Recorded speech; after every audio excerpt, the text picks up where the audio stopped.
നമസ്കാരം. ജയശങ്കർ, വള്ളൂരാട് മാട്രിമോണിയൽ, ഒറ്റപ്പാലം. ഇന്ന് പറയാൻ പോകുന്ന ആൺകുട്ടി പുനീത് എസ് എന്നാണ് ആ കുട്ടിയുടെ പേര്. 5'8" ഹൈറ്റ്, 79 kg വെയിറ്റ്, 31 വയസ്സ്, നായർ കാസ്റ്റാണ്. എന്തുകൊണ്ടാണ് ഞാൻ പ്രത്യേകം എടുത്തു പറഞ്ഞതെന്ന് പറഞ്ഞു കഴിഞ്ഞാൽ, ഇദ്ദേഹത്തിന് കാസ്റ്റ് വിഷയമല്ല. ഏത് കാസ്റ്റ് ആയാലും അവർ ആഗ്രഹിക്കുന്ന അല്ലെങ്കിൽ ഇഷ്ടപ്പെടുന്ന കുട്ടിയാണെങ്കിൽ അവർ വിവാഹം ചെയ്യാൻ താല്പര്യമാണെന്ന് എന്നോട് പറഞ്ഞിട്ടുണ്ട്. അതായത് അവർക്ക് കാസ്റ്റ് ഒരു വിഷയമല്ല, നായർ തന്നെ വേണമെന്നൊന്നും ഒരു നിർബന്ധങ്ങളും ഇല്ലാത്ത ഒരു ഫാമിലിയാണ്. കാരണം വളരെ റയറായിട്ടാണ് അങ്ങനെയൊക്കെ ചിന്തിച്ച് അങ്ങനെയൊക്കെ ചെയ്യുന്ന കുട്ടികളെ ഇന്നത്തെ കാലത്ത് കാണുന്നുള്ളൂ. അതുകൊണ്ടാണ് ഞാൻ ഇതൊന്നും കൂടെ എടുത്തു പറഞ്ഞത്.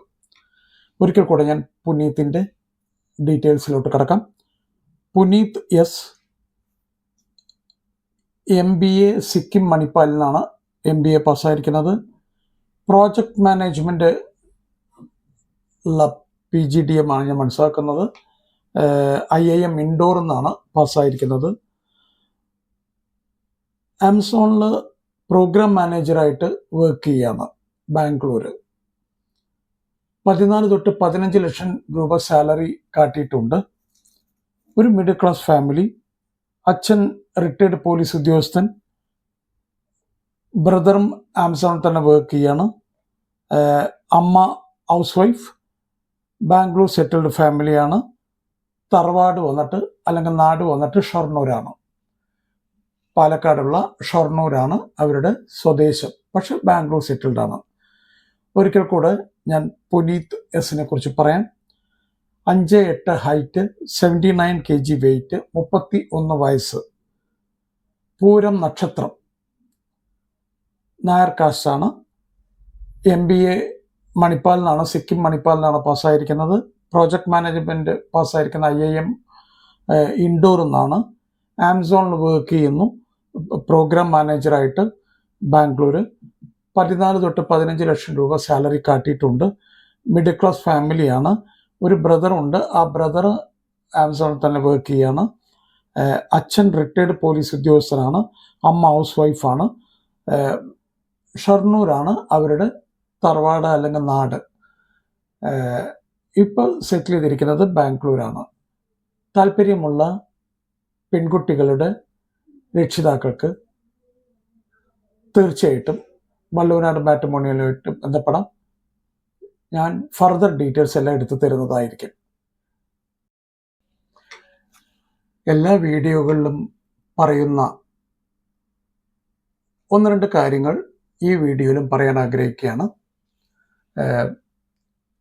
കല്യാണപ്രായമെത്തിയ കുട്ടികൾ വീട്ടിൽ ഉണ്ടെങ്കിൽ അച്ഛനമ്മമാർക്ക് കുറച്ച് ടെൻഷനും കാര്യങ്ങളൊക്കെയാണ്. എങ്ങനെയൊക്കെ ഇനിയിപ്പോൾ കല്യാണം നോക്കണം, എങ്ങനെയൊക്കെ അത് മുന്നോട്ട് കൊണ്ടുപോകണം, എവിടങ്ങളെ തടസ്സമുണ്ടാവുക, ജാതകം, പ്രൊഫൈല്, മാട്രിമോണി സൈറ്റ്, ഇങ്ങനെ കുറേ കാര്യങ്ങൾ ഇതുമായിട്ട് ബന്ധപ്പെട്ട തുടക്കത്തിലുള്ള പ്രശ്നങ്ങളാണ്. അപ്പോൾ ഇതൊക്കെ എങ്ങനെ നമുക്ക് ടെൻഷൻ ഇല്ലാതെ വളരെ നല്ല രീതിയിൽ മുന്നോട്ട് കൊണ്ടുപോകാം എന്നുള്ളതിനെക്കുറിച്ച് ഒരു 2-3 കാര്യം ഞാൻ സൂചിപ്പിക്കാം. അത് നിങ്ങൾ ഫോളോ ചെയ്ത് കഴിഞ്ഞാൽ നിങ്ങൾക്ക് കുറച്ച് എളുപ്പമായിരിക്കും. ഒന്ന്, വിവാഹപ്രായമെത്തിയ കുട്ടിയുമായി അച്ഛനമ്മമാർ അല്ലെങ്കിൽ സഹോദരങ്ങളൊക്കെ ഒന്ന് നന്നായിട്ട് സംസാരിക്കുക, നല്ലൊരു ഡിസ്കഷൻ വെക്കുക. എന്താണ് ഈ ഡിസ്കഷൻ എന്ന് പറഞ്ഞു കഴിഞ്ഞാൽ, ആ കുട്ടിക്ക് പല അഭിപ്രായങ്ങളും പറയാനുണ്ടാകും. ആ കുട്ടി പറയും, ഇന്ന ക്വാളിഫിക്കേഷനെങ്കിലും വേണം, ഇന്ന സ്ഥലത്ത് ജോലി കിട്ടിയാൽ നന്നായി, ഇത്ര ഹൈറ്റ്, വെയിറ്റ്. 100% ഒന്നും മീറ്റ് ചെയ്യാൻ പറ്റിയെന്ന് വരില്ല. എന്നാൽ പോലും നിങ്ങൾ അച്ഛനമ്മമാർ അല്ലെങ്കിൽ ആരാണോ കുട്ടിക്ക് വേണ്ടി വിവാഹം നോക്കുന്നത് എങ്കിൽ അവർ തീർച്ചയായിട്ടും മനസ്സിലാക്കി വെക്കണം ഈ കാര്യങ്ങൾ.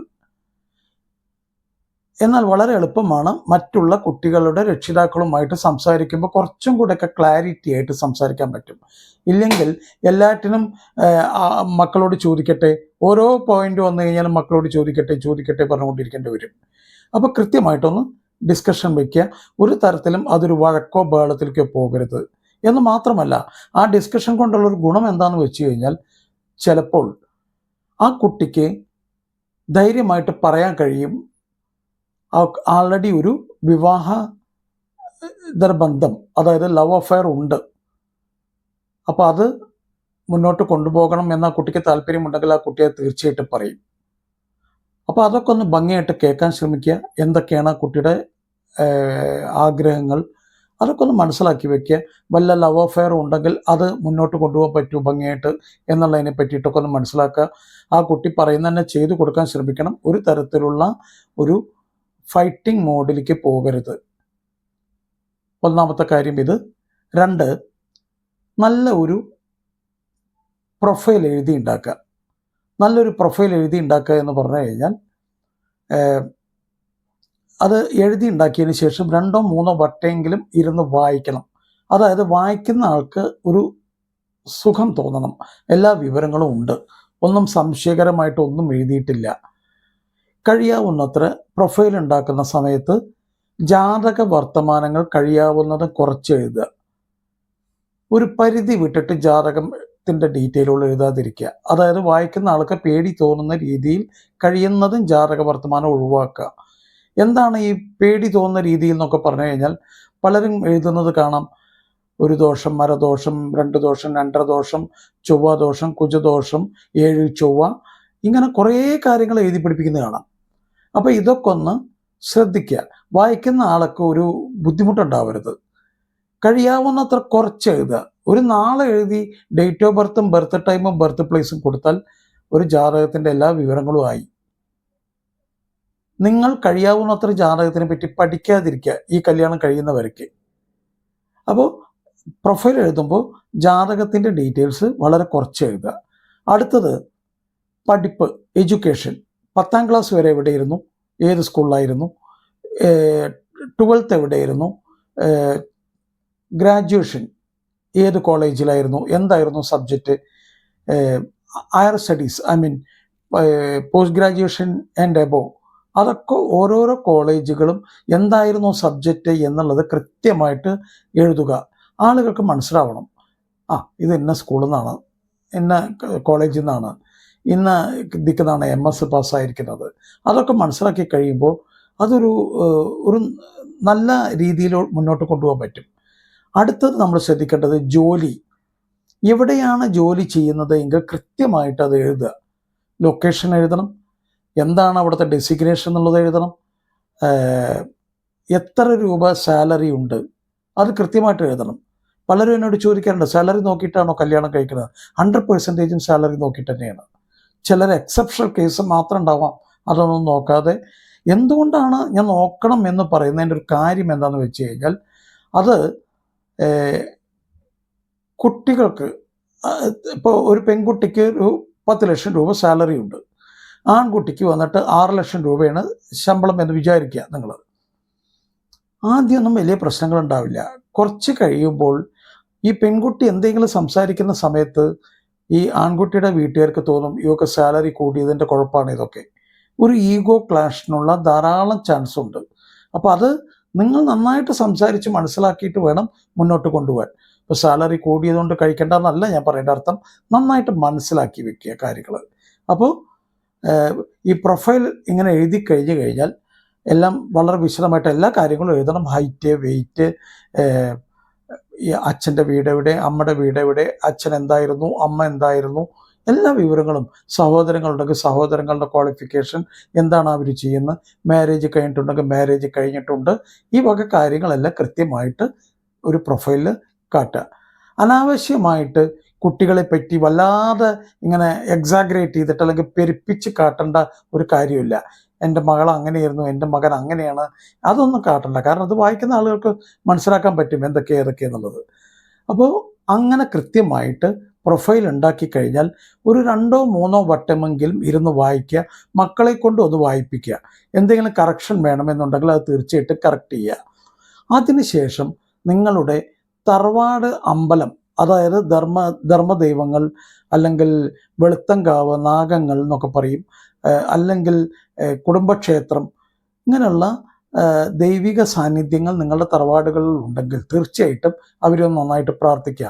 ഇത് ദൈവവിശ്വാസികൾ മാത്രം ചെയ്താൽ മതി, മറ്റുള്ളവർ ചെയ്യണ്ട. ഇത് നന്നായിട്ട് പ്രാർത്ഥിക്കുക. പ്രാർത്ഥിച്ചതിന് ശേഷം അടുത്ത സ്റ്റെപ്പ് എന്ന് പറയുന്നതാണ് വളരെ ഇമ്പോർട്ടൻ്റ് ആയിട്ടുള്ള കാര്യം. ഇത് ഒരു മാട്രിമോണിയൽ സൈറ്റിൽ രജിസ്റ്റർ ചെയ്യലാണ് അടുത്ത സ്റ്റെപ്പ്. ഈ മാട്രിമോണിയൽ സൈറ്റിൽ രജിസ്റ്റർ ചെയ്യുമ്പോൾ വളരെ ശ്രദ്ധിക്കേണ്ട കാര്യം, അവരെ പറ്റി എന്താണ് പൊതുവേ ഉള്ളൊരു അഭിപ്രായം എന്നുള്ളത് കഴിയാവുന്നത്ര മനസ്സിലാക്കിയെടുക്കാൻ ശ്രമിക്കുക. അവർ എത്ര പ്രൊഫൈൽ തരും, എന്തൊക്കെയാണ് അവരുടെ ടേംസ് ആൻഡ് കണ്ടീഷൻസ്, എത്ര രൂപ ആദ്യം അടയ്ക്കണം, കല്യാണം നിശ്ചയം ആയിക്കഴിഞ്ഞാൽ എത്ര രൂപ അവർ പറയുന്നുണ്ട്. കാരണം കല്യാണത്തിൻ്റെ അല്ലെങ്കിൽ വിവാഹത്തിൻ്റെ ഓരോ സ്റ്റെപ്പുകളും നമ്മൾ മനസ്സിലാക്കേണ്ടത് മംഗളകരമായിട്ടാണ് നടക്കണം. ഒരു കാരണവശാലും ആരുമായിട്ട് ഒരു വഴക്കോ ബഹളത്തിനോ പോകരുത്. അപ്പോൾ കൃത്യമായിട്ട് മനസ്സിലാക്കി നന്നായിട്ട് തന്നെ വേണം ഓരോ കാര്യങ്ങളും, ഓരോ സ്റ്റെപ്പ് നിങ്ങൾ മുന്നോട്ട് പോകാനായിട്ട്. പോകുന്ന സമയത്തൊക്കെ ഓരോ സ്റ്റെപ്പ് എടുക്കുമ്പോഴും നന്നായിട്ട് പ്രാർത്ഥിക്കുക. കാരണം ഏത് തരത്തിലൊക്കെ അപകടങ്ങൾ വരികയെന്ന് ഇന്നത്തെ കാലത്ത് ഒന്നും പറയാൻ പറ്റില്ല. അപ്പോൾ നിങ്ങൾ തന്നെയാണ് ഡിസിഷൻ മേക്കേഴ്സ്. അപ്പോൾ ഡിസിഷൻ മേക്കേഴ്സിനെയാണ് എല്ലാവരും ചോദ്യം ചെയ്യുക. അച്ഛനല്ലേ പറഞ്ഞത്, അമ്മയല്ലേ പറഞ്ഞത്, കുട്ടികൾ ചോദിക്കും, വീട്ടുകാർ ചോദിക്കും, നാട്ടുകാർ പറയും, നിങ്ങൾക്ക് ഇവിടെ ഉണ്ടായിട്ട് ഇങ്ങനെ സംഭവിച്ചില്ലേ, അങ്ങനെയൊക്കെ പറയും. അപ്പോൾ വളരെ കെയർഫുൾ ആയിരിക്കണം ഈ വക കാര്യങ്ങളൊക്കെ.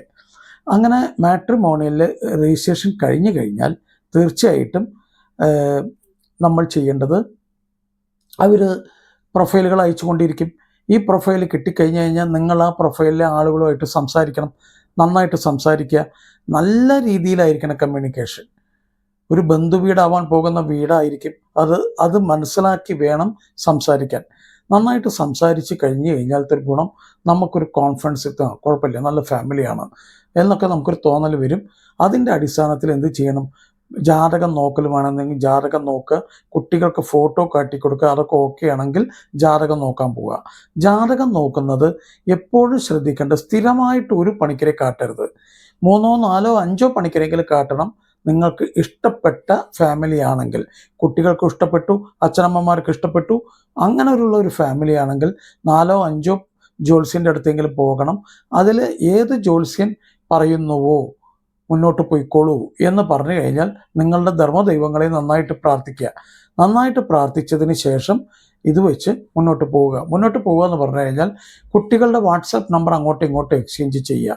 വാട്സാപ്പ് നമ്പർ എക്സ്ചേഞ്ച് ചെയ്യുമ്പോൾ തീർച്ചയായിട്ടും ആ കുട്ടികൾക്കൊരു പരിചയപ്പെടൽ, അവർക്കൊരു പേടിയില്ലാതെ കാര്യങ്ങളൊക്കെ ഒന്ന് സംസാരിക്കാനൊക്കെ ഉള്ള ഒരു സ്വാതന്ത്ര്യം കിട്ടണം. ഇവിടെ എന്താ സംഭവിക്കണം എന്ന് പറഞ്ഞു കഴിഞ്ഞാൽ, നോർമലി നമ്മൾ പെണ്ണ് കാണാനായിട്ടാണ് നെക്സ്റ്റ് ഡേ അല്ലെങ്കിൽ അടുത്തൊരു കൺവീനിയൻറ്റ് ഡേ പെണ്ണ് കാണാൻ വിളിക്കും. ഈ പെണ്ണ് കാണാൻ വിളിക്കുന്നതിൻ്റെ മുന്നേ ആയിട്ട് തന്നെ കുട്ടികൾ തമ്മിൽ നന്നായിട്ട് സംസാരിച്ച് നല്ല രീതിയിലുള്ള ഒരു ഫ്രണ്ട്ഷിപ്പ് ബിൽഡപ്പ് ചെയ്യണം. നല്ല രീതിയിൽ ഫ്രണ്ട്ഷിപ്പ് ബിൽഡപ്പ് ചെയ്ത് കഴിഞ്ഞാൽ അടിസ്ഥാനപരമായിട്ട് അവർ സംസാരിക്കേണ്ട 2-3 കാര്യങ്ങളുണ്ട്. 1 ഫാമിലി ബാക്ക്ഗ്രൗണ്ട്, 2 എഡ്യൂക്കേഷൻ, 3 മെഡിസിൻ വല്ലതും കഴിക്കുന്നുണ്ടോ, അടുത്തത് 4 ജോലി കാര്യങ്ങളൊക്കെ ഒന്ന് സംസാരിക്കണം.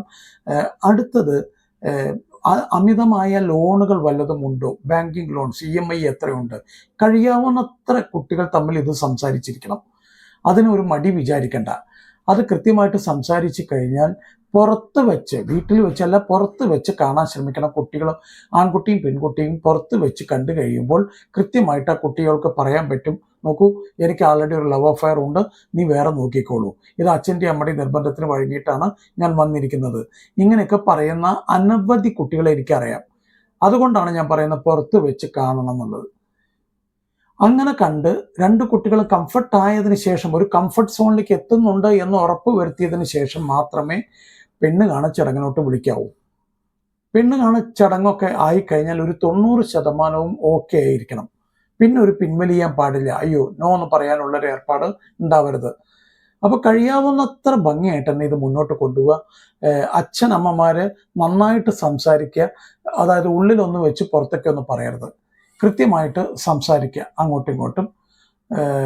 ഒരു കമ്മ്യൂണിക്കേഷൻ ഗ്യാപ്പ് ഉണ്ടാവരുത്. എന്തുകൊണ്ടാണ് ഞാൻ എടുത്ത് ഇത് പറയുന്നതെന്ന് പറഞ്ഞു കഴിഞ്ഞാൽ, ധാരാളം ഈ ഡിവേഴ്സ് കേസുകളിൽ 90% ഞാൻ മനസ്സിലാക്കുന്നത് കമ്മ്യൂണിക്കേഷൻ ഗ്യാപ്പാണ്.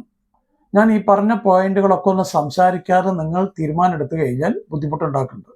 അതാണ് കൂടുതലും ഡിവേഴ്സിലേക്ക് എത്തുന്നത്. അതൊക്കെ ഒന്ന് മനസ്സിലാക്കുക. എല്ലാം കുട്ടികൾക്കും മംഗളമായിട്ട്, ഇവിടെ രജിസ്റ്റർ ചെയ്ത എല്ലാ കുട്ടികൾക്കും മംഗളമായിട്ട് തന്നെ വിവാഹം നടക്കാൻ വേണ്ടി പ്രാർത്ഥിക്കാം. എല്ലാവർക്കും മംഗളാശംസകൾ. നന്ദി, നമസ്കാരം. ജയശങ്കർ, വള്ളുവനാട് മാട്രിമോണിയൽ ഒറ്റപ്പാലം.